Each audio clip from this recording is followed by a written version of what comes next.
제가부터는 좀 성경 공부 겸 해서 좀 십자가 복음에 대한 저변을 조금 이렇게 좀 넓혔으면 좋겠다는 그런 마음으로 새로운 과목을 좀 시작을 하겠는데, 같은 내용이에요. 근데 요번에 우리가 목회자 훈련을 지금 하고 있잖아요. 3번을 이렇게 했고요. 그다음에 그쵸, 1월달, 2월달, 3월달 2번 했나요? 3번 했나요? 3번 했죠, 우리? 네, 3번을 했고, 이제 그러다 보니까 이제 자주 듣는 이야기가 뭐였느냐면은, 십자가 복음을 뭐 수십 년씩 들었는데 조금만 비틀어 가지고 얘기를 해도 못 알아듣는다라는 얘기를 많이 이렇게 들었거든요. 근데 못 알아듣는다라고 얘기했을 때에는 제가 이렇게 가만히 보니까 이게 복음에 대한 이해가 물론 이제 그 인격체 되신 예수 그리스도를 토대로 해서 우리가 실제의 어떤 삶을 살아가는데, 이제 그거를 적용하는 부분에 있어서는 조금 개인마다 차이가 있을 수 있잖아요. 그래서 그 차이에 따르는 어떤 이해도라든지 뭐 이런 것들이 조금 달라가지고, 이게 십자가 복음이라고 이야기를 하지만 한편으로는 또 그게 전혀 생소하게 들리거나 또 어떤 면에서 좀 다르게 이해하고 있는 경우들도 왕왕 있는 것 같더라고요. 그래서 어떤 면에서는 이 십자가 복음이 조금 더 폭넓게 이렇게 좀 보여져야 되고, 또 어떤 상황에서도 적용 가능한 어떤 것들이 되어져야 되지 않을까 이렇게 싶기도 해요. 이제 그러면서 제가 이제 어떤 생각을 했느냐면은, 이제 십자가 복음을 이렇게 접하면서 거의 그때 이제 처음이죠. 보조교재처럼 사용되어졌던, 보조교재는 아닌데 암만 해도 이제 그 십자가 복음의 또 다른 버전이라고 할 수 있는 책들이 이렇게 있었어요. 근데 그 책이 여러분들이 이렇게 지금 없으신 분들이 많을 거예요. 이게 하나님의 자원으로 사는 삶이라는 이 책이거든요. 이게 2004년도에 나왔더라고요. 이 책이 있으신 분 있으세요? 지금은 이 책을 구하고 싶어도 못 구하는 게 이게 절판이 됐다 그러더라고요. 근데 간혹 중고 책 파는 데 들어가면은 한 권씩 나오는 게 있대요. 그때 사신 분들 중에 중고로 내놓으시는 분들이 있으신가 봐요. 아니면 이제 버린 것들을 이렇게, 버렸다기보다도 책을 이렇게 정리하잖아요, 한 번씩. 그러면 이제 그거 서점으로 들어가면 중고책으로도 나오긴 하는데, 요거는 이제 이기수 목사님이 쓴 책이에요. 얘기 들어보니까 이 책이 지금 나온 지 2004년도에 나왔던데 벌써 22년이 지났잖아요. 그래서 책이 다 팔리고 난 다음에 더 이상 책이 없고요. 그래서 요거를 조금 뭐라 그러죠? 보충 보완해 가지고 책을 다시 한번 내야 되겠다 이렇게 얘기를 하는데, 그게 언제 될지는 모르겠고요. 아마 안 될 수도 있지 않을까, 좀 바쁘기도 하시고 그러니까. 근데 이제 제가 왜 이 책을 보느냐 하면은요, 요게 이제 십자가 복음이에요. 그러니까 이제 우리는 주로 이제 그 십자가 복음이라는 어떤 타이틀을 가지고 그 책을 기초로 해가지고 배워왔잖아요. 이제 그렇다 보니까 이제 거기에 굉장히 집중하게 되어졌는데, 한편으로는 이제 이 십자가 복음을 다른 영역에서 좀 살펴보고 있는 것이다 이렇게 얘기할 수 있어요. 그래서 이제 십자가 복음을 얘기할 때 우리는 두 권으로 나뉘잖아요.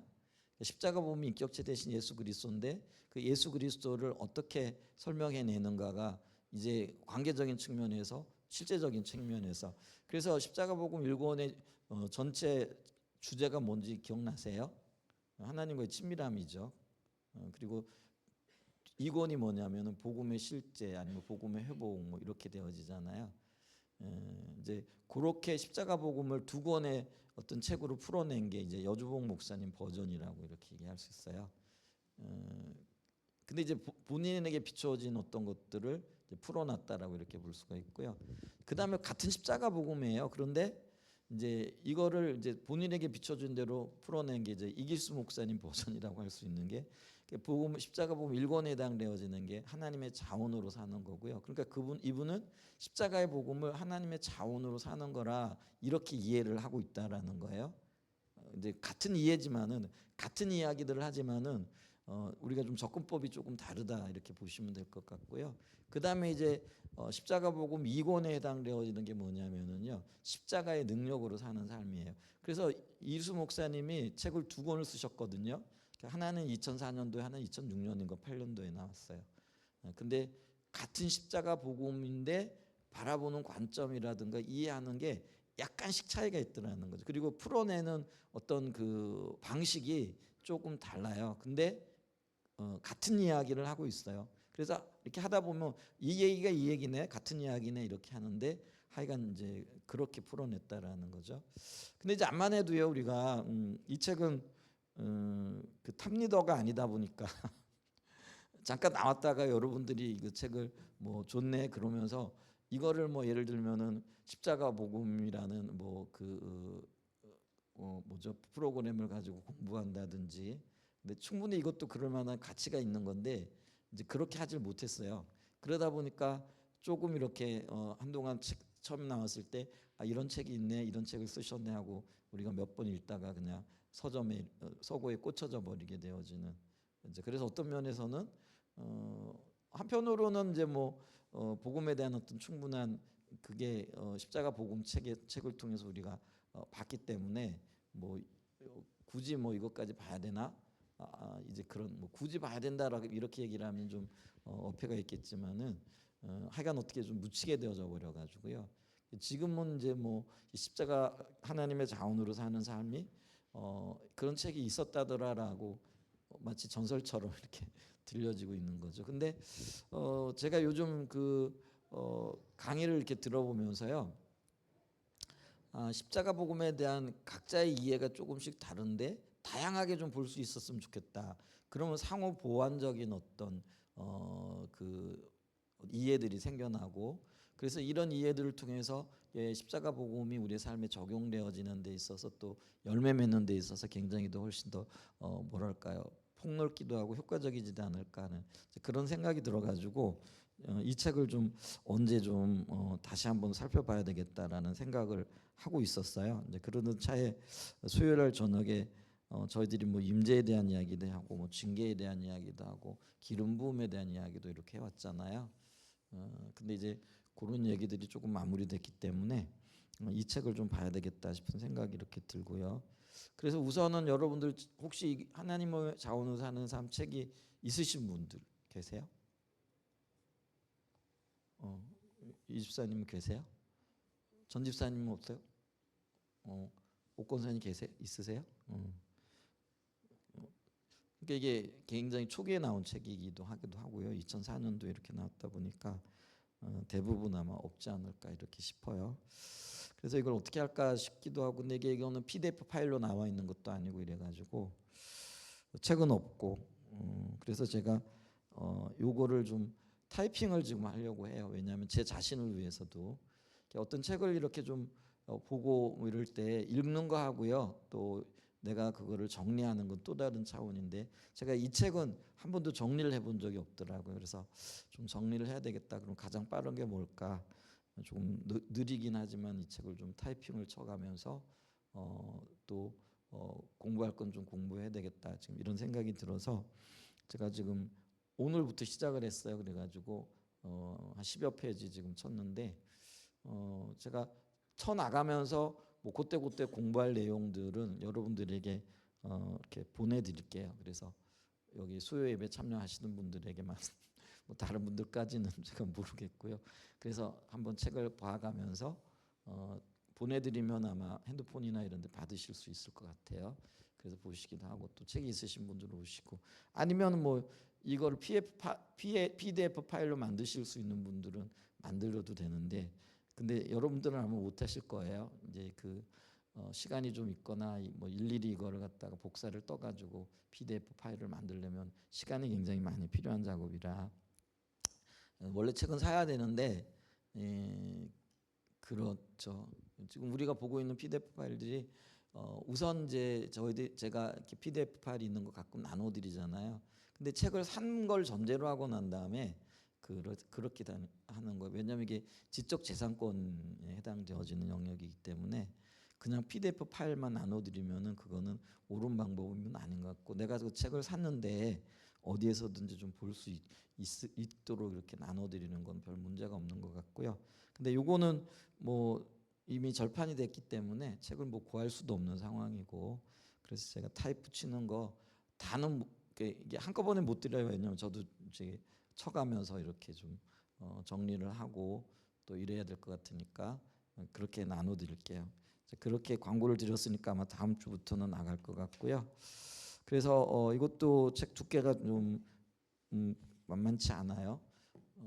근데 그 십자가 복음을 다시 공부한다. 그러니까 다른 측면에서 좀 본다라는 어떤 그런 생각을 가지고 좀 봤으면 참 좋겠다 싶고요.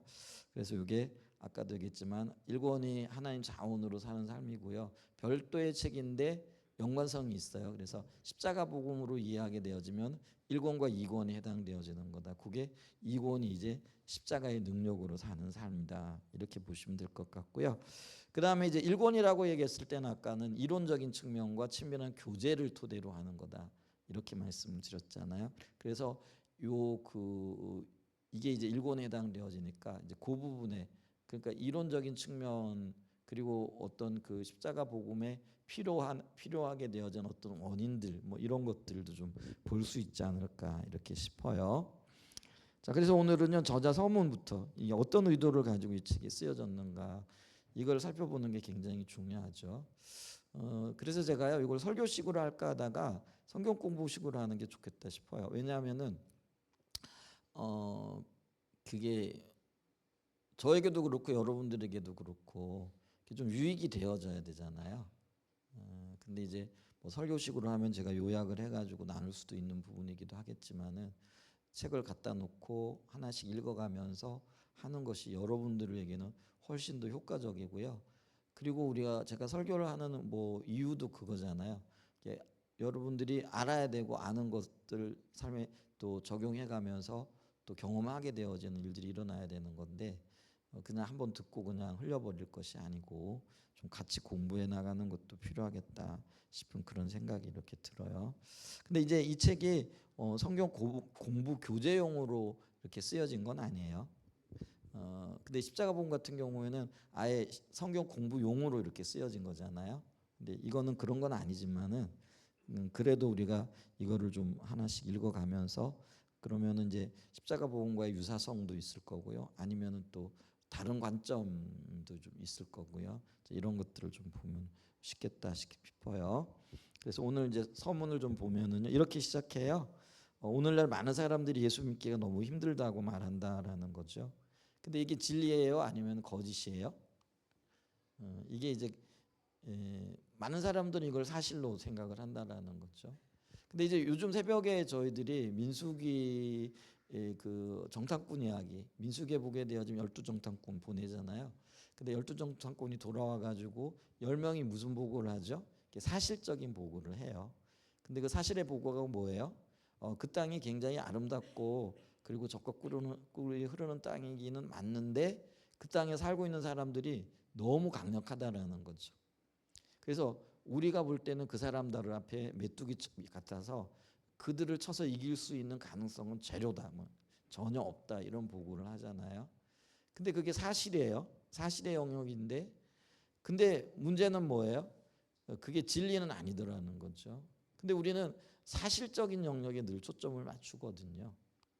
그래서 이제 우리 자신을 보게 되어지면은 예수 믿는 게 사실은 뭐 그러니까 환경적으로 보게 되면 쉽지는 않죠. 특별히 이 시대 같은 경우에 예수 믿는다 그러면은 뭐 옛날처럼 존경받는 그래? 뭐 교회 다녀? 나도 참 다니고 싶은데 어떻게 하면 좋지? 예전에 이제 그런 게 있었거든요. 근데 지금은 어때요? 너 교회 다녀? 너 뭐 사기꾼 비슷한 것처럼 이렇게 아래 위로 훑어보는 이제 그런 시대가 되어졌잖아요. 그건 이제 외부인의 시선이라 그러고 그러면 이제 우리 내부적으로 보게 되어졌을 때 그래도 우리가 제대로 예수 믿고 살아가려고 하니까 이게 쉽지 않죠. 왜냐하면은 뭐 교회에서 요구하는 것이 또 얼마나 많아요. 뭐 기도해라, 또 뭐 봉사해라, 또 헌금해라, 뭐 어떤 일에 동참해라, 뭐 이런 것들이 사실은 굉장히 다 뭐 무거운 짐처럼 느껴지잖아요. 근데 이런 것들이요 짐이 아니라 하나님과의 바른 관계에 있게 되어지면 특권이 되어진다라는 거죠. 근데 이게 짐처럼 느껴지는 이유는 뭐예요? 이게 바른 관계가 안 돼 있다라는 거예요. 그러니까 이 질문의 전제 속에 이제 이런 것들이 담겨져 있다라는 거예요. 이제 그러니까 그 다음으로 자연스럽게 나오는 게 뭐예요? 아, 부담스럽다. 신앙생활이 부담스럽다, 힘들다. 이제 그러면서 내가 교회를 다니는 이유는 참된 안식을 얻기 위한 건데 이 안식이 언제 오려나? 내가 죽어가지고 주님 곁에 갈 때나 올려나? 뭐 그때나 진정한 어떤 안식이 있겠지. 뭐 이런 생각을 한다라는 거예요. 그러니까 오늘날 많은 그리스도인들, 그러니까 우리를 포함해가지고 대부분의 많은 분들이 안식을 못 누리고 있더라는 거예요. 그리고 그 안식을 언제 누리는 것으로 생각을 하느냐면은 이제 우리가 죽어서 천국 가가지고 천국에서 하늘나라에서나 누리는 것으로 이렇게 생각한다라는 그런 이해들을 가지고 있다라는 거죠. 그리고 그것이 마치 진리인 것처럼 생각하고 있는 거죠. 받아들이고 있는 거죠. 근데 성경은 뭐라고 얘기한다고요? 그리고 예수님 뭐라고 말씀하신다고요? 여기 이제 수고하고 무거운 짐 지는 자들아 내게로 오라 내가 너희를 쉬게 하리라. 그러면서 내 멍에는 쉽고 가벼운. 이게 이제 마태복음 11장 28절 29절에 있는 말씀이잖아요. 그러면서 주님이 뭐라고 말씀하시냐면 무거운 짐 지는 자들아 내게 오라. 그러면서 내가 너희를 쉬게 하리라. 근데 이 쉬는 현장이 어디라는 거예요? 천국이 아니고 이 땅이라는 거예요.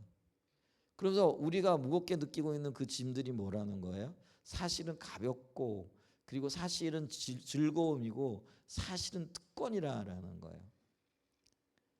근데 어느덧 우리는 뭐예요? 이거를 무거운 짐으로 느끼게 되어졌고요. 안식은 천국에 가서나 누릴 수 있는 아주 어떤 면에서는 희망사항에 지나지 않는 것들로 생각한다라고 있다라는 거죠. 그럼 이게 주님은 내 멍에는 쉽고 가볍고 그 다음에 이 땅에서 너희들로 내가 쉼을 주고 안식을 주겠다라고 말씀하시는데 그러면 예수님의 말씀과 지금 우리가 누리고 있는 것, 우리가 또 생각하고 있고 받아들이는 것하고는 전혀 지금 뭐예요? 반대가 되어져 버렸잖아요. 그럼 이게 지금 뭐가 문제냐라는 거예요. 그러면서 우리가 이 땅에서 정말 참된 안식을 누리기 위해서는요, 하나님 나라를 이해해야 되고 이 하나님 나라는 이 땅에서 누리는 하나님의 임재요, 하나님의 통치라는 거죠. 그러니까 내가 무거운 짐을 지고 있어도요, 하나님이 함께 하시면 그 짐이 아니라는 거예요. 그러니까 이걸 이제 아이들과의 관계에서 생각해 보게 되어지면은 예를 들면 저기 예성이 있고 주한이가 있는데 예성이 보고 20kg짜리 쌀 한 푸대 들으라 그러면은 들 수 있겠어요, 없겠어요? 못 들잖아요. 그러니까 그게 이제 예성이에게는 굉장히 무거운 짐이 되어질 거예요. 근데 아빠가 예성이와 함께 하게 되면은 있잖아요. 그 20kg 뭐 쌀가마니 뭐 이거는요 전혀 예성이에게는요 문제가 안 되어지는 거라는 거죠. 그게 이제 뭐냐면 임재의 개념이라는 거예요. 그러니까 하나님이 함께 하시면은 내 삶의 현장에 아무리 고통스러운 그 환경 혹은 사실 실제적인 어떤 사건들이라고 할지라도 그거는 짐이 아니고요. 오히려 기쁨이고 특권이고 감격이고 감사라는 거예요. 그게 임재라는 거예요. 근데 그 임재가 뭐예요? 함께함이잖아요. 그러니까 예성이 입장에서 아빠의 임재는 아빠가 예성이와 함께하는 거예요. 무슨 말인지 이해가 되시죠? 그럼 오늘 성도의 입장에서는 임재가 뭐예요? 하나님이 우리와 함께 하시는 거라는 거죠. 그럼 하나님이 함께 하시면은 아까도 말씀드렸지만은 전혀 문제가 안 되는 거예요. 그래서 그 민수기 얘기하다가 잠깐 제가 말았는데 그 가나안 땅이 아무리 강력한 요새가 있고 철병거가 있고 강력한 사람들이 있다라고 할지라도 하나님 임재하시게 되어지면은 그 가나안 땅은 어떤 땅이 되는 거예요? 얼마든지 정복할 수 있는 땅이고요. 얼마든지 내 것으로 만들 수 있는 땅이 되어진다라는 거예요. 그게 임재라는 거예요. 그러니까 오늘날 우리가 가나안 땅과 같은 이 땅을 살아가고 있지만은 하나님이 우리와 함께 하시면 임재하시면은 동행하시면은 이 땅이 곧 안식이 되어지고 기쁨이 되어지고 즐거움이 되어진다라는 거예요. 그러면서 임재의 또 다른 표현을 뭐라고 얘기를 하느냐면 하나님의 통치다 이렇게 얘기를 한다라는 거죠. 자, 그러면서 이제 이 질문에 대한 답이 나온 거예요. 자, 신앙생활 하는 것, 예수 믿는 게 어려워요, 쉬워요? 이렇게 사실의 영역에서 보면 환경의 영역에서 보면은 우리의 눈으로 보게 되어지면은 어렵다라는 거예요. 난공불락이라는 거예요. 점령하지 못할 땅이라는 거예요. 그러니까 우리 못 들어간다 이렇게 되는 거예요. 근데 하나님 나라의 입장 혹은 하나님 인재와 통치에서 영역에 보면은 뭐예요? 이건 너무나 쉬운 짐이라는 거예요. 그래서 사실 예수님도 그렇게 하셨고 신명기에도 그러면 예수 믿는 건 쉬운 일이 어려운 일이 아니라 오히려 가벼운 일 것이라라고 신명기에서도 분명하게 선언하고 있고 선포하고 있다라는 거죠. 그래서 우리가 늘 같은 이야기를 하는 거예요. 십자가의 복음은 인격체 대신 예수 그리스도 그분을 신뢰하는 건데 그분을 신뢰하는 것의 구체적인 그러면은 신뢰의 내용이 뭐냐라는 거예요. 그게 바로 말씀에 대한 신뢰라는 거잖아요. 그러니까 주님이 가볍다라고 하셨어요. 즐거움이라고 하셨어요. 기쁨이라고 하셨어요. 그게 진리라는 거죠. 그래서 내가 그 말씀에 나를 이렇게 들여보는 거예요. 이렇게 환경에 밀려가지고 말씀을 적용하지도 않고 신뢰하지도 않고 그리고 그걸 그 말씀 앞에 내 자신을 들여보지도 않는 거죠. 자 보세요. 베드로가 예수님 앞에 예수님 나로 하여금 물 위로 걸어오라고 해주세요. 그래놓고 예수님이 그래 걸어와라 그랬는데도 이 파도가 너무 높은데요. 이 인류 이래로 그러니까 역사 이래로 물 위를 걸었다라고 하는 사람을 내가 들어본 적이 없는데요. 그러면서 이 발을 내밀고 이렇게 사실을 묵상하는 거예요. 생각하는 거예요. 이 지금 파도가 너무 높은데 저거 발 내디면 쑥 빠질 텐데 아니 물 위를 걸었다고 하는 사람을 내가 아직까지 들어본 적이 없는데 이게 사실이죠. 근데 주님은 뭐라고 하세요? 걸어오라고 얘기하시잖아요. 그럼 사실에 기초해 가지고 여기 지금 넣었다 뺐다 이렇게만 하고 있으면 이 베드로가 물 위를 걷는 경험을 할 수 있을까요? 없을까요? 전혀 못한다라는 거예요. 그럼 말씀이 있을 때 베드로는 뭐예요? 사실을 떠나 가지고 예수님이 진리고 말씀이 진리니까 그냥 뛰어드는 거예요. 그랬더니 어떤 일들이 일어났어요? 물 위를 걷는 인류 최초의 사람이 됐잖아. 예수님이 먼저 물 위를 걷긴 하셨지만은 이 어떤 면에서는 물 위를 걷는 이게 전무후무한 일을 행한 사람이 되어진 거예요. 그게 하나님을 경험하는 거예요. 그게 이제 하나님의 통치인데 구체적으로 뭐예요? 말씀의 통치가 그의 삶 가운데 일어난 거예요.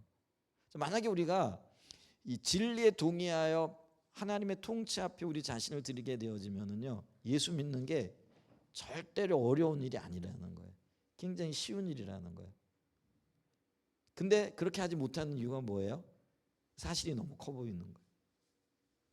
그리고 이거를 진리처럼 생각하고 있더라는 거예요. 그러니까 그 가나안 땅을 정탐하고 돌아왔던 10명의 정탐꾼이 바로 그런 개념과 그리고 그 보고를 들었던 모든 이스라엘 백성들이 그 생각을 하고 있는 거죠. 근데 참 이해가 안 되는 게요. 사실은 그 백성들이 애굽에서도 10가지 놀라운 그러니까 그 사실과는 전혀 상반되어지는 놀라운 기적과 이적들을 경험했잖아요.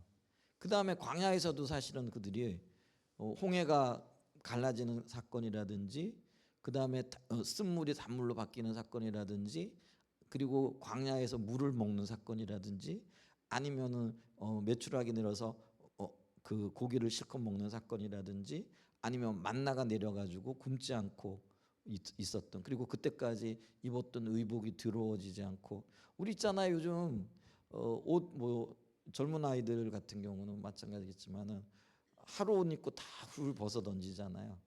그러면서 뭐 며칠 입었다 그러면 냄새 난다고 뭐 옷을 안 빨아줬다 자기가 빨면 될 텐데 또 안 빨아줬다고 막 큰 소리 치잖아요. 우리 아이들이 이제 그런 어떤 근데 더러워지지 않냐고 아마 냄새도 안 났던 것 같아요. 냄새가 안 났으니까 입고 있었겠죠. 옷이 또 헤어지지 않고 또 신발이 낡지 아니하고 이런 것들이죠. 이게 엄청난 경험을 했단 말이에요. 근데 이게 사실은 다 환경을 뛰어넘는 거고 눈에 보이는 것을 뛰어넘었던 사건들이거든요. 근데 이 사건들을 경험하고 있었음에도 불구하고 그게 과거의 사건이 되어져 버리니까요. 내일로 못 나가게 되어지는 거죠. 그래서 우리가 늘 말씀드리는 것 중에 하나가 뭐예요? 기적과 이적들을 또 우리에게 주신 하나님의 은혜를 뭘로 이해해야 된다라는 거예요? 표적으로 이해해야 된다라는 거예요. 그러니까 이게 표적으로 이해되어질 때요. 과거의 사건이 현재뿐만 아니라 미래로 나가게 되어지는 동력이 되어지는 거예요. 그 힘을 제공하는 거예요. 근데 그런 측면에서 보면은요. 저와 여러분들이 단 한 분도 빠짐없이요. 놀라운 기적과 놀라운 이 은혜를 이미 누린 사람들이라는 거예요. 한번 생각해 보세요. 내가 여기까지 살아오면서 하나님께서 얼마나 놀라운 은혜들을 베풀어. 그러니까 우리가 순간순간 은혜였다라고 고백했던 그 수많은 일들이 있어요. 안 그러신가요? 하나님 지켜주셨어요. 하나님 은혜로 여기까지 오셨어요. 참 하나님께 놀랍게 일하신 것 같아요. 이런 고백들이요. 단 한 분도 빠짐없이 우리의 삶에 참 많이 있었다라는 거예요. 그런데 그 많이 있었으면 그게 오늘날 현재의 삶뿐만 아니라 미래의 주님과 동역하고 동행하는 삶의 동력이 되어져야 되는데 이거를 표적으로 보지 못하니까 과거의 경험으로 혹은 과거의 사건으로 현재와 미래와는 전혀 상관없는 그런 사건이 되어져 버렸다라는 거예요. 그러면 우리 이렇게 과거에 베푸셨던 그 하나님이 돌아가셨느냐라는, 은혜 베푸셨던 그 하나님이 돌아가셨느냐라는 거예요. 그러니까 성경은 뭐라고 얘기를 하고 있어요? 하나님은 어제나 오늘이나 동일하신 분이라 뿐만 아니라 회전하는 그림자도 없다. 야고보서에 보면 그렇게 얘기하시잖아요. 하나님은 회전하는 그림자도 없이 동일하신 분이라, 변화는 없으신 분이라, 이렇게 우리에게 말씀하고 계시잖아요. 그러면 우리는요, 이 하나님의 임재와 통치 가운데 과거에도 하나님 임재와 통치를 누렸고 그렇게 그 하나님의 놀라운 은혜를 경험했던 사람들이라는 거죠. 그게 다 우리 DNA 속에 있고요. 우리가 이미 경험했잖아요. 근데 왜 그렇게 염려하고 걱정하고 근심하고 그게 미래로 연결되어지지 못하느냐라는 거죠. 그러니까 있잖아요. 야, 예수 믿는 거 참 힘들다. 그게 과거의 경험들, 과거의 은혜가 표적으로 연결되지 못하는 까닭이기 때문에 그렇다라는 거예요. 그러니까 우리는 늘 내가 지금 경험하고 있는 거 있잖아요. 오늘 하루 하나님께서 나에게 먹을 것과 입을 것 주시고 또 여러 가지 위기 가운데서 위기가 곧 죽을 것 같은데 또 지나보면 하나님께서 힘을 주셔서 견뎌냈잖아요. 그게 표적이라는 거예요. 내가 너와 함께하고 있는, 내가 너를 돕고 있고 내가 너와 함께하고 있는 증표야. 이게 이제 표적의 의미잖아요. 그러면은 아까도 얘기했듯이 과거나 현재나 미래에 동일하신 그 하나님이 그 과거에 은혜 베푸셨다면 현재도 베푸시는 거예요. 그리고 미래로 베푸시는 거예요. 그러니까 염려하지 말고 근심하지 말아야 된다는 거예요. 그런 은혜가 있길 축복합니다. 자, 이런 임재와 통치에 대한 이해가 있게 되어지면은요, 예수 믿는 것이 무거운 짐이 아니라 굉장히 즐겁고 그리고 매 순간이 안식이라는 거예요. 자, 오늘 하루 안식을 누리셨나요? 아니면 걱정이 있었고 불안하고 염려가 있고 또 두려움이 있으셨나요? 이런 관점에서 좀 돌아볼 수 있는 은혜가 있기를 축복합니다. 자, 그래서 하나님은요, 바로 지금 너희가 안식할 수 있다라고 말씀하고 계시거든요. 그게 상황 때문이 아니라요, 진리이신 예수 그리스도 그분 때문에 그렇다라는 거예요. 근데 문제가 뭐예요? 많은 성도들에게 이게 실제가 아니고요, 이론이더라는 거예요. 그 얘기를 지금 하고 있어요. 지금 이제 쭉. 근데 이 책의 저자는요, 그러면은 그 원인이 뭐냐? 그게 결국은 뭐냐면은요, 자기 자원으로 살기 때문에 그렇다라는 거예요. 자기 자원이라는 게 뭐예요? 우리가 이게 십자가 복음에서 그게 자기 중심적인 삶의 한 부분이라 얘기를 하잖아요. 결국은 자기 힘, 자기 능력으로 살려고 하는 거죠. 이제 그걸 이제 자기 자원이다. 그래서 자기 자원으로 살려고 하는 그런 경향성이 우리에게 있더라는 거예요. 근데 이제 그게 언제부터 시작이 되어졌느냐? 이제 그게 이제 아담 때로부터 시작이 되어졌다. 이제 이래서 이분은 이제 그걸 이제 아담적 본성이라 이렇게 얘기를 하고, 또 어떤 면에서 보면은 자아라, 그걸 이제 타락한 본성이라 이렇게 보고 있다라는 거죠. 그래서 이제 이 책을 보다 보면은요, 아담적 본성, 타락한 자아, 이 이야기가 너무 이렇게 많이 나오죠. 근데 이게 자기 중심적인 삶과 연결되어지고, 그리고 우리의 불신앙의 대부분의 원인들이 여기서 나오기 때문에 이 부분을 굉장히 이분은 강조해요. 이분이 강조하겠다기보다도요, 그 이분이 본 십자가 복음은 그런 이것과 굉장히 밀접한 연관이 있다라는 거죠. 그래서 우리가 십자가 복음을 아까 했지만은 같은 곳을 바라보면서도 이게 십자가 복음이에요. 이쪽에서 보는 거하고 이쪽에서 보는 게 조금 결이 다를 수 있잖아요. 그러니까 이제 우리가 성교회 안에서도 여주부 목사님이 십자가 복음을 이해하고 바라보는 방향과 여기 지금 우리 오늘 이제 하나님 자원으로 사는 삶을 가지고 보니까 이길수 목사님이 이해하고 있는 십자가 복음이 조금 결이 달라요. 그럼 이제 제가 보는 십자가 복음은 또 저는 저 나름대로의 어떤 경험이나 또 이해한 것으로 이렇게 볼 수 있겠죠. 그렇다고 다른 얘기를 하는 건 아니라는 거예요. 근데 아까도 말씀드렸듯이 요거를 좀 다양하게 보자라는 거예요. 그러니까 근데 우리가 이때까지는 어땠어요? 한쪽으로 굉장히 밀어붙였잖아요. 왜냐하면 암만 해도 이제 탑 리더가 이제 여주부 목사님이니까. 그리고 또 우리가 이제 이 십자가 복음이라는 어떤 개념을 이해하게 되어지면서 집중하게 되어진 계기가 또 우리 여주부 목사님의 어떤 책이라든지 아니면 그분의 어떤 강조점을 통해서 보다 보니까 이제 다른 부분들은 조금씩 이렇게 집중을 덜한 영역이 있더라는 거죠. 근데 이제 한 20년이 지나고 오늘날 이렇게 우리를 돌아보게 되어지니까 이걸 조금만 다르게 이해하게 이해가 안 된다라는 거죠. 근데 그게 우리의 어떤 편협성일 수도 있거든요. 그러니까 복음을 이해하는데도요, 우리는 나름대로의 자기 고집이 있어요. 그래가지고 내가 이해한 것에서 조금 벗어나잖아요. 그럼 틀렸다라고 얘기를 하거든요. 이제 그런 측면이 있더라는 거예요. 그래서 이제 그런 것들을 좀 보기 위해서 이 부분을 좀 보겠다 지금 이제 이야기를 하고 있는 거예요. 이제 그러면서 이제 이분은 서문에서 그 얘기를 하는 거예요. 예수 믿는 게 쉬우냐 어려우냐? 성경은 쉽다고 얘기하는데 왜 어렵냐? 하나님의 임재와 통치의 영역을 모르기 때문이다. 그러면은 우리가 하나님의 임재와 통치로 살아가는 게 아니라 그러면 뭐예요? 결국은 내 힘으로 살아가려고 하기 때문에 그렇다. 그게 이제 자기 자원의 삶이라는 거예요. 그러니까 자기 자원으로 살아가려고 하니까 예수 믿는 게 쉽지 않은 거예요. 예수 믿어도 주님 주시는 힘과 능력으로 믿어야 돼요. 성령의 통치와 인도를 통해서 믿어야 돼요. 근데 우리는 뭐예요?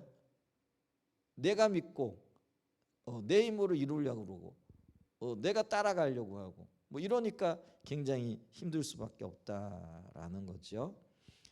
근데 성경은 뭐라고 얘기를 하느냐면은 우리가 내 자원으로가 아니라 하나님 자원으로 살게 되어질 때 우리는 예수님과 동일한 일들을 하게 될 거라는 거죠.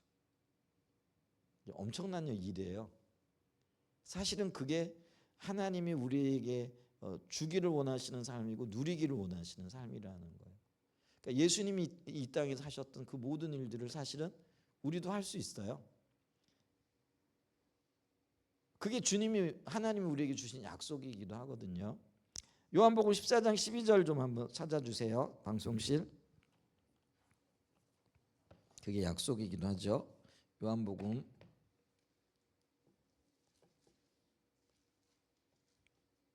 한번 읽어보 나왔네요. 시작. 내가 진실로 여기 진실로라는 게 아멘 아멘 이런 뜻이거든요. 그러니까 여기 아멘 아멘이라는 건 정말 그렇다 정말 그래라는 그런 의미라는. 그래서 진실로 그러니까 강조를 하고 있는 거예요. 자 계속 읽어보면은 너희에게 이르노니 나를 믿는 자는 내가 하는 일을 그도 할 것이요 또한 그보다 큰 일도 하리니 이는 내가 아버지께로 가면. 이게 지금 예수님이 제자들과 자신을 따랐던 사람들에게 하신 이야기잖아요. 그래서 너희가 뭐예요? 내가 하는 일 그거 할 거야. 근데 그것뿐만 아니라 또 뭐라고 얘기를 해요? 더 큰 일을 할 수 있어. 이렇게 얘기를 한다는 거예요. 근데 이걸 보면은 뭐냐면은요. 예수님이 예수님께서 이 땅에 일을 하실 때도요, 예수님 스스로 하신 게 아니라 성령님의 통치와 인도를 받으면서 성령 안에서 일하셨다라는 걸 얘기하거든요. 이제 그러면 이제 예수님처럼 우리도 하나님의 임재와 통치, 그게 성령의 인도와 관련되어지는 거잖아요. 그러니까 이게 같이 가는 거예요. 그러니까 하나님 임재 통치, 그게 다른 말로 얘기하면 성령에 의한 삶인 거예요. 그러니까 그게 이제 이분은 하나님의 임재와 통치라고 얘기를 하지만은 우리가 익숙하게 알고 있었던 거는 뭐냐면 이게 성령에 의한 삶이 되어진다라는 거죠. 그러니까 이제 이런 이해들을 좀 가지고 이렇게 보게 되어지면은요, 성령께서 예수님뿐만 아니라 우리도 인도하시잖아요. 근데 성령님은 어떤 분이세요? 내 안에 와 계신 하나님이시잖아요. 그러니까 동일하신 성령님이 주도적으로 어떤 일을 하게 되어지면은 예수님이 육신의 몸을 가지고 이 땅에 사셨던 일보다도 사실 더 큰 일도 할 수 있다라는 거죠. 예를 들면 이제 구약 시대에 보게 되어지면은요, 전무후무한 일이 일어나는데 여호수아가 기브온 전투에서 시간이 지체되어지니까 뭐라고 해를 향하여 명령해요? 해야 너는 중천에 머무르고 달아 너는 아얄론 골짜기에 머물지어다. 그러니까 이제 이게 이 우주의 질서가요, 하나님의 운행하신 계획대로 움직이잖아요. 지금도 그렇고요. 근데 놀라운 일이 생기잖아요. 그게 있잖아요. 우주의 운행이 잠깐 하루 동안 멈췄다라는 거예요. 근데 그 일은요, 예수님도 안 하셨거든요. 근데 여호수아는요, 그게 여호수아 힘으로 한 게 아니잖아요. 성령의 능력으로 한 거잖아요. 그랬더니 해를 명하여 해가 멈춰라 그랬더니 해가 24시간 동안 그게 그 자리에 있는 거예요. 이게 이제 우주의 운행 질서가 잠깐 멈췄다라는 거죠. 이게 엄청난 일이에요. 예수님이 죽은 자 살리셨어요. 사실 죽음은 모든 것들의 끝을 의미하잖아요. 그래서 예수님께서도 이 끝이 아니다라는 걸 보여주시기 위해서 세 명의 사람들을 살리시죠. 예수님께서 누구누구를 살리셨어요? 기억나시나요? 누구누구 살리셨죠? 처음에 나인성 과부의 아들을 살리셨죠. 그 다음에 이제 우리 달리달굼이라고 얘기하는 누구예요? 야이로의 딸을 살리셨죠. 그 다음에 누굴 살리셨어요? 나사로, 죽은 나사로. 죽은 나사로 같은 경우는 죽은 지 나흘이나 지나가지고 중동 지역은 굉장히 덥잖아요. 그러니까 이제 장례 문화가 다 다른데요. 중동이나 이런 동남아시아 쪽에는요, 사람이 죽으면 하루 만에 장례를 치른다 그러더라고요. 왜냐하면은요, 놔뒀다가는 그게 부패하기 시작을 하니까. 장례 문화가 달라요. 근데 중동 지역이 어떤 지역이에요? 굉장히 더운 지역이잖아요. 그러니까 빨리 부패하는 거예요. 근데 벌써 나흘이 지났다. 이거는 뭐 이제 뭐 표현이 좀 그래요. 저녁 식사들 하셨으니까 이게 이제 쌀이 썩어가고 그러면은 이제 진물이 나고 냄새가 나고. 예, 그러니까 동생들도 그 얘기를 하잖아요. 주여, 지금 죽은 지 나흘이나 지났으니까 벌써 냄새가 납니다. 이렇게 얘기를 하잖아요.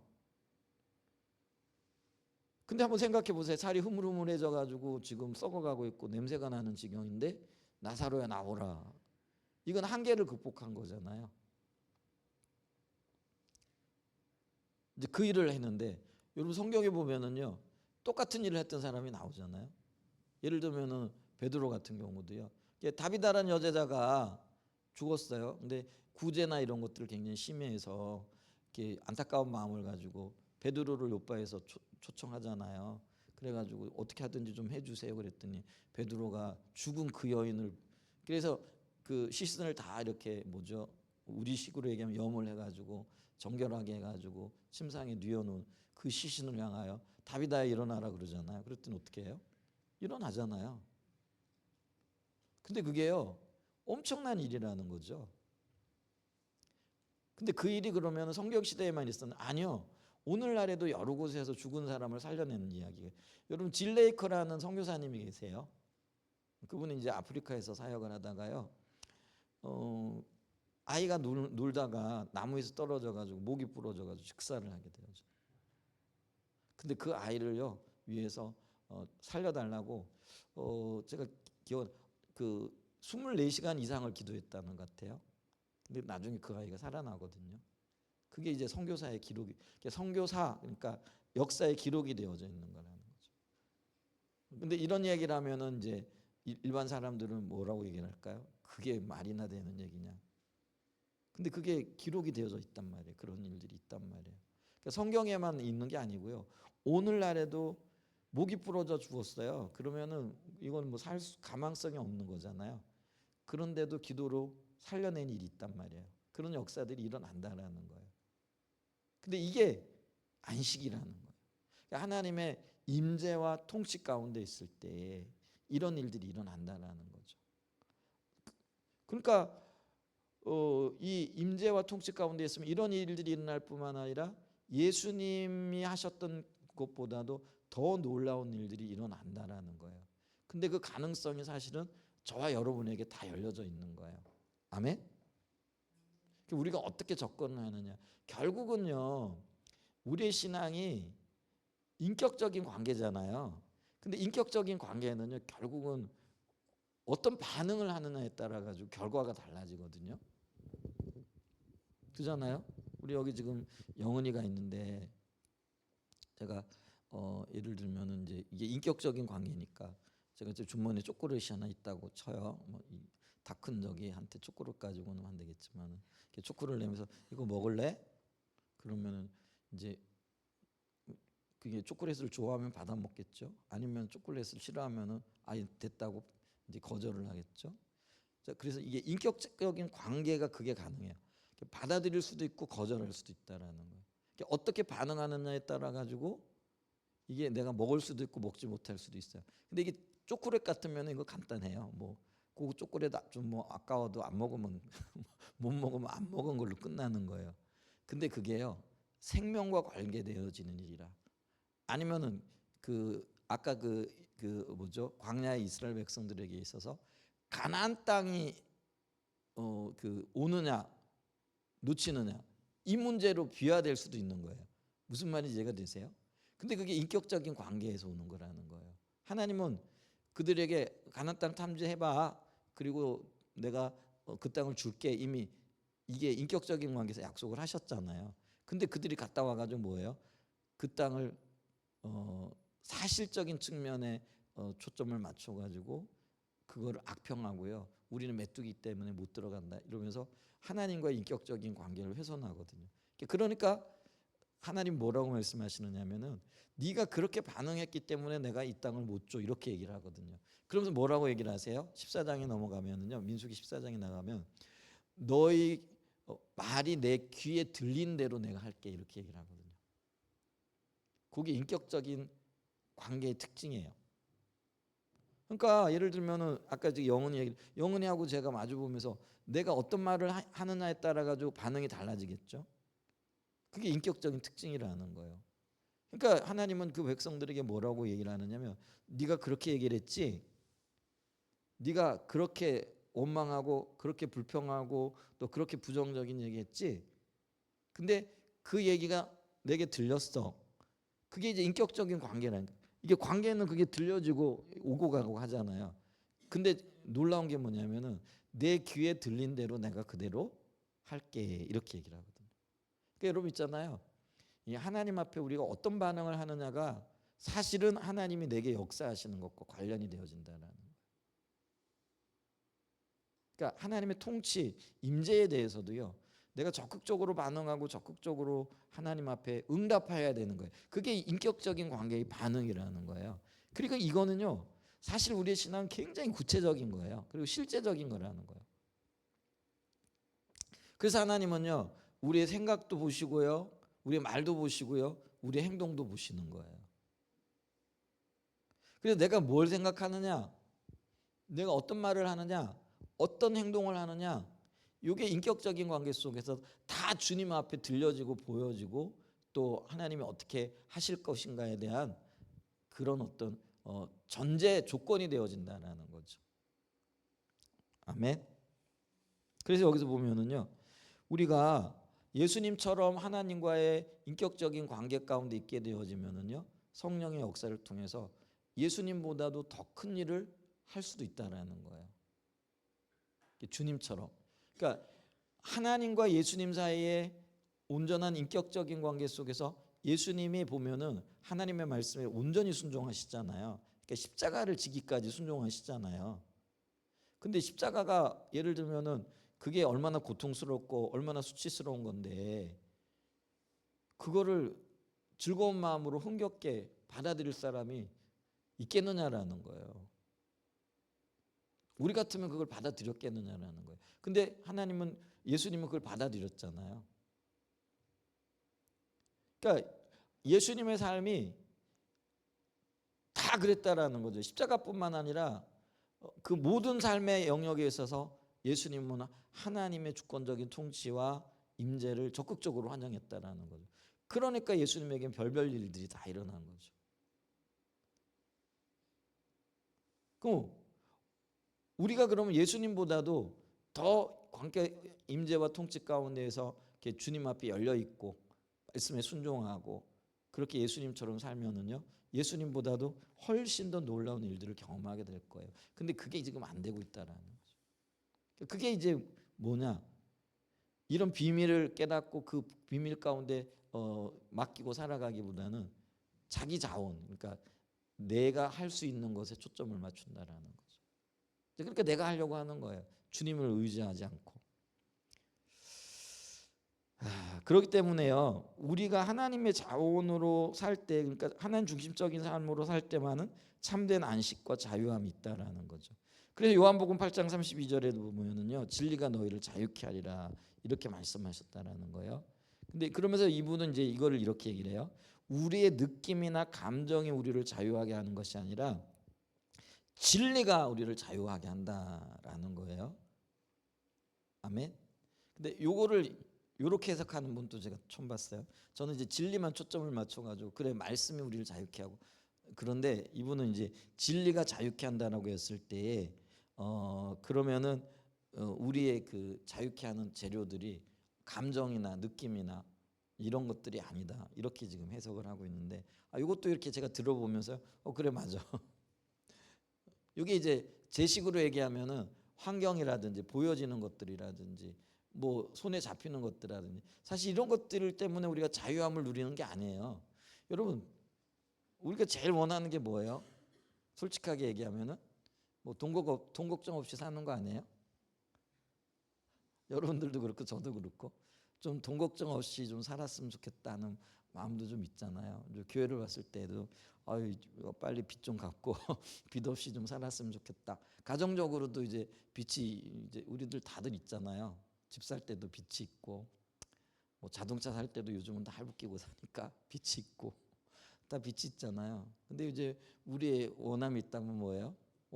이런 것들 좀 없이 좀 살았으면 좋겠다. 이렇게 얘기를 하죠. 그래서 거기에 매이는 거잖아요. 그러니까 우리의 마음이 그런 것에서 뺏긴다라는 거예요. 근데 있잖아요. 아까도 제가 말씀드렸지만은 돈이 얼마나 많으면 우리가 온전한 자유를 누리고 걱정 안 하고 살까요? 있잖아요. 보니까 재벌들도 걱정하는 것 같더라고요. 우리나라 제일 부자가 아마 뭐 아시아에서도 큰 부호인 것 같은데 이재용 씨도 걱정이 없을까요? 요즘 아마 걱정 많을 것 같아요. 삼성이 지금 뭐 노조가 지금 뭐 돈을 뭐 수십조를 조를 달라 그랬다며요. 뭐 파업을 하냐 아니 뭐. 근데 지금 삼성이 역대 이래로 지금 제일 잘 나가고 있는 시기라 그러기도 하더라고요. 그럼 걱정이 없을 것 같죠? 아니요, 여전히 걱정이 있어요. 그러니까 그 얘기는 제가 보이는 것들이 돈이 혹은 환경이 나를 자유롭게 하는 게 아니라는 거예요. 그럼 뭐가 자유롭게 한다라는 거예요? 진리가, 말씀이, 하나님의 의중과 의도가, 하나님의 통치와 주권적인 임재가 우리를 자유케 하는 거라는 거예요. 아멘. 그러니까 여기서 빨리 우리가 눈을 떼야 된다라는 거예요. 이런 관점에서 보면 이 진리 어떻게 우리에게 임하지? 이게 더 분명해진다라는 거예요. 그걸 좀 볼 수 있어야 된다라는 거죠. 근데 안타깝게도 오늘날의 대부분의 성도들은 하나님의 자원으로 사는 것이 무엇인지를 잘 모른다라는 거예요. 말은 많이 하죠. 복음으로 살아야 된다. 이제 이분의 이야기로는 책 제목이 하나님 자원으로 사는 거니까 하나님 자원으로 살아야 된다. 그리고 이분은 십자가의 복음을 하나님 자원으로 사는 것으로 이해를 해요. 그렇게 설명을 해요. 이렇게 설명을 한단 말이에요. 잘 모른다라는 거예요. 그래서 이 책을 쓴다라는 거예요. 그럼 하나님 자원으로 사는 게 뭐지? 이걸 좀 탐구해 보겠다. 그래서 이 책의 목적이 분명하죠. 그래서 이걸 이제 서문에다가 이야기를 하고 있는 거예요. 자, 그러면서 이제 이 주제가, 그러니까 하나님 자원으로 사는 이 책이 십자가의 복음이 분량이 너무 많아서 두 권으로 나눠 출판하기로 했대요. 그래서 우선 전반부인 본책, 그러니까 하나님 자원으로 사는 것에서는 하나님의 자원으로 살지 못하는 주요 원인이 무엇인지 살펴볼 거고요. 이제 그다음에 이제 조금 있다가는 2권에, 그러니까 십자가의 능력으로 사는 삶인데 거기에서 뭘 살펴볼 건가 이걸 이제 얘기할 거예요. 자, 그러면서 원인을 지금 얘기를 해요. 그러니까 이 책 전체가 그 원인들을 얘기를 할 텐데, 이제 서문은 이제 어떤 면에서는 서론 영역이잖아요. 그래서 핵심적인 것만 이렇게 얘기를 해요. 제가 읽어볼게요. 자, 아담의 범죄에 의해 인간은 스스로, 이걸 자기 자원이요, 스스로 살려는 경향을 가집니다. 그렇기 때문에 하나님을 찾지 않습니다. 기회만 되면 슬그머니 하나님을 떠나게 됩니다. 그리고 스스로 자기 자원의 길을 모색합니다. 이런 장면은 성경 창세기 이후에 계속해서 모든 사람들에게, 심지어 하나님의 백성들에게서 나타나는 특징들이었다라는 거죠. 성경에도 보면은 이제 아담과 타락 이후에도 하나님께서 구원 계획을 밝히시잖아요. 이제 그러면서 두 부류의 사람들이 나타나죠. 이제 그걸 우리가 가인의 그 계보, 셋의 후보 이렇게 얘기를 하잖아요. 가인은 뭐예요? 진짜 자기 길을 찾아가는 사람들. 그 다음에 이제 셋, 혹은 나중에 뭐 어때, 셋의 후예들은 뭐예요? 여기 이제 아벨을 대신한, 하나님께서 새로 주신잖아요. 그래도 하나님께서 지키시고 인도하시고 하나님 길로 이끄시는. 그러니까 그래서 거기서 아브라함이 나오고 아브라함의 자녀들이 나오고 이제 이렇게 쭉 되게 되잖아요. 근데 이 하나님의 백성들이라고 하는 셋의 후손들도요, 많이 자기 자원을 의지하고. 근데 그러면 이제 오늘날도 이제 두 부류의 사람들로 나뉘잖아요. 안 믿는 사람들, 믿는 사람들, 그죠? 그럼 안 믿는 사람들은 당연히 그냥 자기 일로 살아간다 생각해요.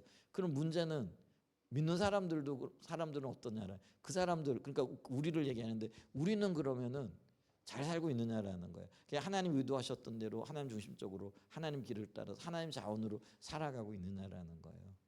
이게 문제라는 거지. 오늘 대부분의 하나님의 사람들도요, 백성이라고 말은 해요. 내가 구원받은 하나님의 자녀라고 얘기를 해요. 그럼 구원받은 하나님의 자녀라면은요, 하나님과 동행하는 삶을 살아야 되잖아요. 근데 그게 안 된다라는 거예요. 그게 그러면은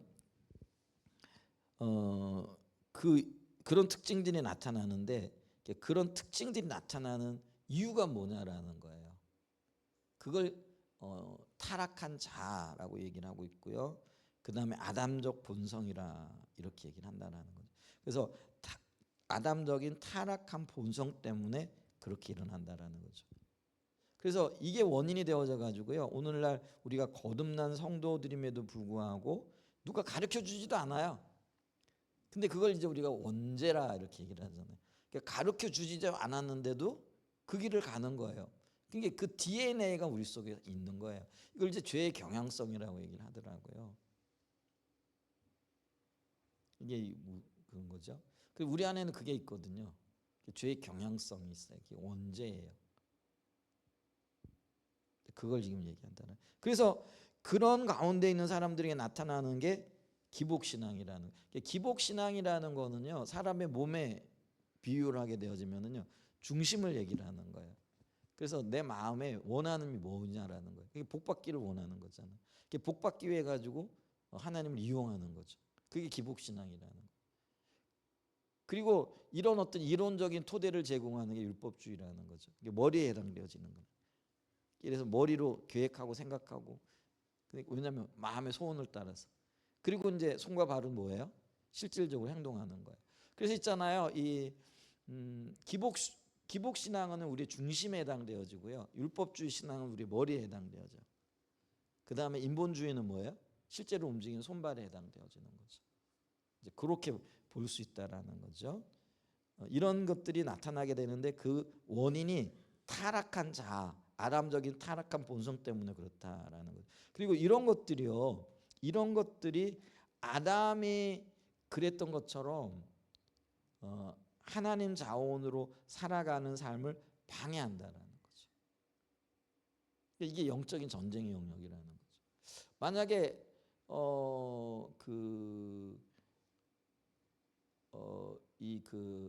사단이 뱀으로 가장을 해가지고 아담과 하와를 미혹하지 않았으면은 어땠을까요? 죄는 안 지었을 것 같아요. 근데 자신이 죄의 어떤 경향성이 있는 것에 대해서 몰랐을 수도 있겠다 싶어요. 그러면 그런 어떤 상황이 되어지면은 똑같은 어떤 또 죄를 짓지 않았을까 싶긴 한데, 어쨌거나 아담과 하와 이래로 이런 어떤 본성들이 우리 안에 있더라는 거예요. 그래서 하나님의 자원으로 살아가는 걸 방해하고 우리로 하여금 자기중심적인 삶 혹은 자기 자원으로 살아가는 삶으로 가도록 방해하고 있다라는 것이죠. 그래서 하나님을 신뢰하기보다는요, 자신을 신뢰한다는. 근데 이것도 굉장히 어리석은 일이라는 거예요. 우리가 나를 믿고 나를 신뢰하는 마음이 있단 말이에요. 근데 나를 신뢰하고 나를 믿고 나갔다가 대부분의 사람들이 뭐예요? 큰 절망을 느끼는 거죠. 왜냐하면 사실은 내 안에 신뢰할 만한 게 없거든요. 여러분들은 자기를 믿으세요? 나를 믿으세요? 아니, 나를 복되게 할 만한 능력과 그 힘이 있느냐라는 거죠. 사실은 그게 없거든요. 그러니까 우리는 내 자신에게도 속고 있어요, 사실은. 그죠? 근데 그거를 우리가 하나님의 관점에서 못 보기 때문에 이제 이런 일들이 일어난다라는. 그래서 한마디로 말하면은요, 나를 잘 몰라요. 우리도 잘 몰라요. 그래서 입술로는 십자가의 공로와 은혜를 말하면서도 실제의 삶에서는 내 공로를 붙잡는다라는 거죠. 내게 뭐가 좀 있는 것처럼 생각한다라는 거죠. 근데 여러분 자기 길 한번 가보세요. 성경은 그걸 멸망의 길이라 이렇게 얘기를 하잖아요. 그래서 마음으로는 성령의 인도하심을 구하면서도 실제의 삶 속에서는 자신의 지혜를 따르는 게 우리라는 거죠. 그렇지 않으세요? 여러분 수없이 내가 하나님 뜻대로 살아야지 하는데 결정하는 거 보면은 결국은 자기 생각으로 하잖아요. 그게 아직도 자기를 모르기 때문에 그런 거라는 거죠. 그게 죄의 경향성이고요. 이제 그게 타락한 아담적 본성에 기초해 있기 때문에 그런 것이 나온다라는 거죠. 자, 그러면서 이제 마지막 서문의 이 부분이 뭐냐면, 그래서 하나님은 우리를 다루신다는 거예요. 이게 시련을 가져다 주시고 훈련을 시키시고 징계를 하시고, 우리는 훈련도 싫고 징계도 싫고 다루는 것도 싫잖아요. 근데 징계 없이 시험 없이 다루심 없이 우리는 자기를 못 봐요. 그래서 여러분 다루심이 복이에요. 우리는 잘 되는 게 복이라고 생각하죠. 아니요, 안 되는 게 복이에요. 안 되는 게 복인 경우가 너무 많아요. 대부분의 경우 보세요. 최종적인 어떤 열매 부분에 볼 때 잘 돼서 문제가 된 사람들이 훨씬 많아요. 근데 안 된 사람들이요, 오히려 더 안정적이고 어떤 영역에서 보게 되어지면은요, 근원적인 어떤 문제들을 보게 되어지는 거예요. 그럼 우리가 잘 됐다라고 얘기했을 때 이 땅에서 잘 된 어떤 것들이요, 과연 하나님 나라에서도 인정되어질 것들인가? 대부분 그렇지 않더라는 거예요. 여러분, 우리가 이 땅에서 돈을 얼마나 벌었느냐가 아니라요, 하나님의 관점에서 그 돈을 얼마를 썼느냐가 하나님 앞에서의 평가 기준이 될 거예요. 뭐 좀 그렇지만은 우리나라 재벌이요, 이게 100조를 가지고 있다라고 써요. 근데 그 100조를 다 자기를 위해 썼어요. 그럼 그 100조가 무슨 의미가 있겠느냐라는 거예요. 근데 나는 1000만 원밖에 없어. 근데 100만 원은 주를 위해 썼어. 그러면은요, 1000만 원을 가지고 있는 내가 하나님 앞에서 100만 원을 썼다는 그것 때문에 하나님 나라를 위하여 이 100조를 가지고도 자기만을 위해 쓴 사람보다도요 훨씬 더 큰 평가를 받을 거예요. 근데 세상적인 기준으로는 뭐예요? 돈 많이 벌고 100조 있는 그 사람이 훨씬 큰 사람이잖아요. 근데 하나님 나라에서는 안 해요. 1,000만 원 가지고 100만 원을 쓴 그 사람이 훨씬 더 큰 사람이라는 거죠. 그러니까 우리가 세상의 어떤 성공 기준으로 가지고요, 이걸 보면은요, 우리가 이 하나님의 의도를 잘 모른다라는 거죠. 그래서 그거 깨달으라고 하나님이 우리에게 징계하시고 시험 주시고 다루기도 하신다라는 거예요. 그래서 하나님은 우리를 광야로 인도하신대요. 그래서 이스라엘 백성들이 광야로 내몰리는 거예요. 근데 우리는 그거를 징계 혹은 벌 주신다. 맞아요. 벌의 의미도 있어요. 하나님은 그 이스라엘 백성들을 알고 뭘 하게 하시는 거예요? 자기 한계를 보게 하시는 거죠. 그래서 이게 보이는 대로 사는 게 아니구나. 약속을 붙잡아야 되는구나. 이거를 절실하게 깨닫게 하시는 거죠. 그러니까 이스라엘 백성들이 광야로 내몰린 이유가 뭐예요? 보이는 대로, 그러니까 이게 자기 눈을 신뢰한 거라는 말이에요. 근데 그게 아니구나, 이거를 절실하게 깨닫게 되어진다라는 거죠. 근데 이 자신의 한계를 경험하는 일이 결코 유쾌한 경험이 아니라는 거죠. 그래서 에이든 토저는요, 그의 책 하나님을 추구하면서 이런 말을 했어요. 자, 이게 한계를 경험하는 그 일이 십자가에 못 박히는 고통과 생 이빨을 뽑는 아픔이 따른다라고 말했다라는 거죠. 생 이빨 뽑아본 적 있으신가요? 아직 저는 이빨 뽑아본 적은 없는데, 여러분도 이빨 왜 뭐 요즘 임플란트도 하고 그러다 보면 이빨 뽑잖아요. 굉장히 고통스럽죠. 그거 굉장히 겁내하시잖아요. 요즘 치과 치료가 힘들더라고요.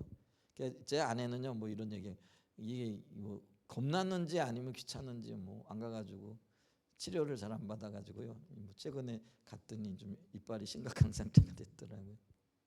미리미리. 근데 이제 그 겁나는 게 좀 있잖아요, 그죠? 그런 요소들이 있더라고요. 근데 생이빨을 뽑는 거 굉장히 큰 고통이잖아요. 그 고통이 사실은 자기를 보게 될 때 고통을 느끼. 야, 내가 이것밖에 안 돼. 내가 이렇게 무기력하고 무능해. 근데 내가 무기력하고 무능함을 발견하는 게 복이라는 거예요. 왜요?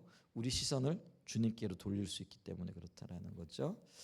자, 그래서 우리가 주를 위해 살기 원하고 주님의 뜻을 따라 삶을 조정했다면 그 후에 우리는 변화된 모습을 기대합니다. 그러나 그럴수록 자신의 약함을 더욱 발견하게 될 것입니다.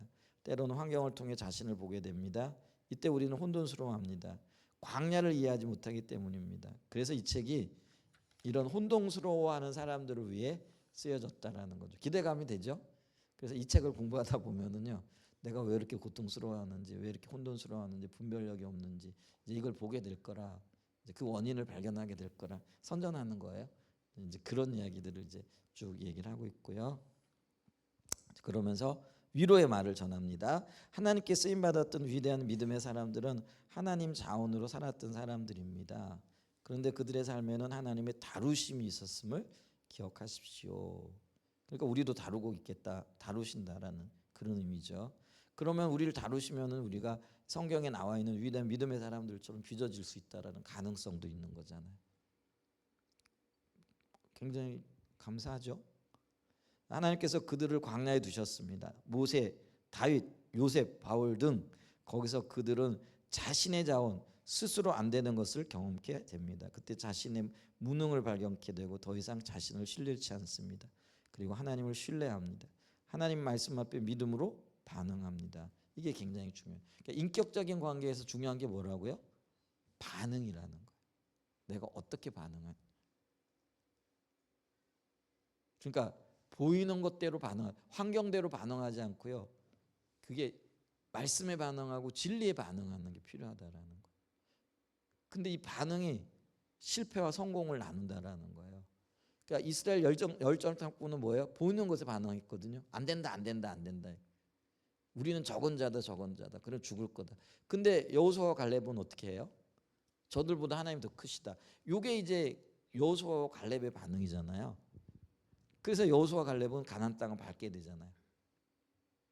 다 죽었는데, 그죠? 이게 반응에 따라 결과가 전혀 달라지게 되어진다는. 그래서 우리는요, 말씀 앞에 이게 말씀이 진리잖아요. 진리에 대한 믿음의 반응을 해야 된다는 거예요. 말씀 앞에 갈등하지만 그러나 하나님을 신뢰함으로 한 걸음씩 삶을 조정합니다. 그리고 마침내 하나님 크게 일을 경험합니다. 세상이 감당치 못할 일들입니다. 자, 그러면서 이제 십자가의 능력으로 삶, 여기 두 번째 책이라고 그랬잖아요. 그래서 앞으로 나올 두 번째 책에서는 하나님의 자원으로 사는 삶의 실제를 다루려고 합니다. 그게 바로 십자가의 능력으로 사는 사람입니다. 자, 오늘날 이론은 풍부하지만 실제가 안 되는 것이 문제입니다. 실제로 성도 개인의 삶의 영역에서 하나님의 안식이 없습니다. 왜요? 이론은 그러니까 이제 이것도 이제 머리로 아는 지식이잖아요. 근데 실제적인 지식이 안 되니까 하나님의 안식이 없다라는 거죠. 자, 예수님은 자기를 부인하는 삶을 말씀하시지만 우리는 자기를 변호하는 자리에 있습니다. 주님의 거룩한 성품으로 변화되지 않습니다. 영적인 전쟁에 승리하지 못합니다. 풍요하심을 경험하지 못합니다. 성령의 기름 부음을 통한 놀라운 사역을 사모는 하지만 더 큰 역사는 경험되어지지 않습니다. 이게 이제 우리의 실질적인 삶의 문제라는 거죠. 그렇기 때문에 우리는 십자가 앞에 서야 합니다.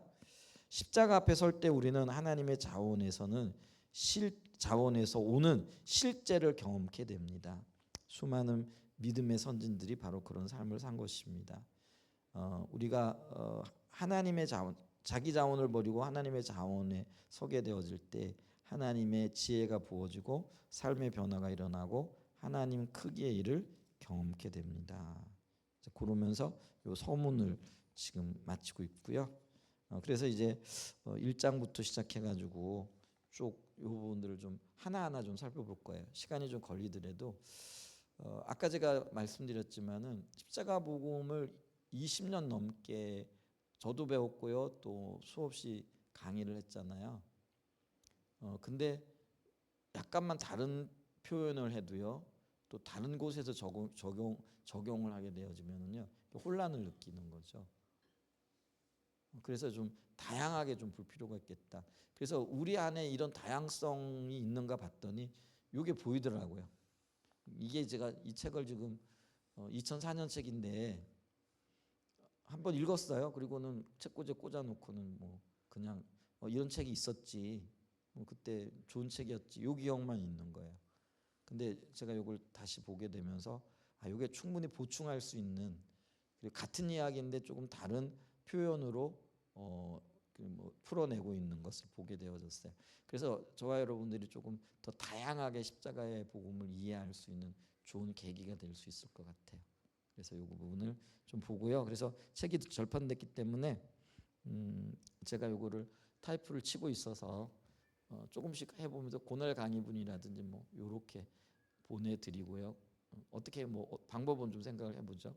이걸 다 프린트해가지고 드리기는 좀 무리일 것 같고 그래서 그거를 좀 보내드리면은 읽어가면서 혹은 제가 설명하면서 이 부분을 주면은 좋은 시간 될 것 같아요. 기대가 되시나요? 네, 기도하죠.